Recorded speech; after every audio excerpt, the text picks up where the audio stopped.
Hello, sixth graders. Let's get ready to take our 1 minute timed typing test.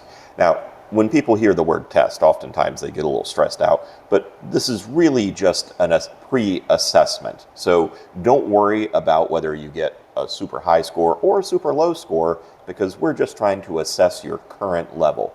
As long as you complete this task properly, you'll get 100. All right. So the first thing you need to do is make sure you are logged into typing.com, and make sure you do that through Clever. And once you do that, it should properly put you into the correct class. And when you log in, you will see this screen here.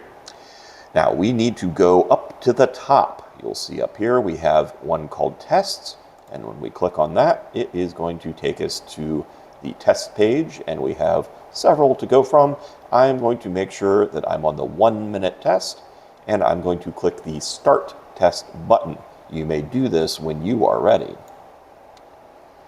It's going to load the text onto the screen, but as you can see, the 1 minute timer has not started yet, and that is because I have not touched the keyboard.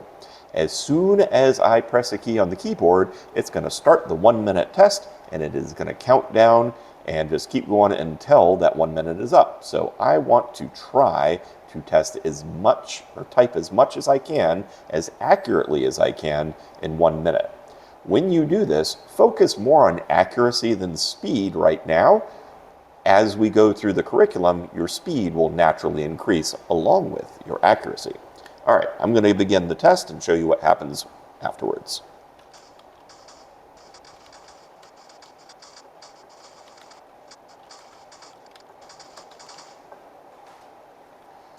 Okay, as we see here, I have a number of badges that have appeared, which I can just close out of the way here.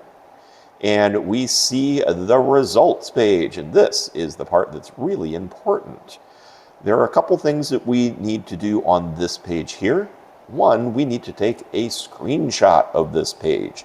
There's a couple of ways to do that. The first way is on the keyboard, and if you hold down the Control key on your keyboard and then press the screenshot button, which is a rectangle with two vertical lines next to it, above the number 4 on your keyboard, you'll see that it takes a screenshot.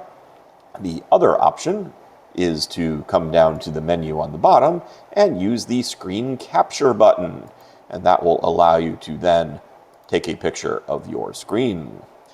Once you have done that, you're going to go back into Canvas to upload that screenshot into the correct assignment. Please make sure you upload your picture, because if you got a really high score, you'll get a 0 if you don't turn it in. If you get a really low score on the typing test and you turn it in, you'll still get 100. That's all we need.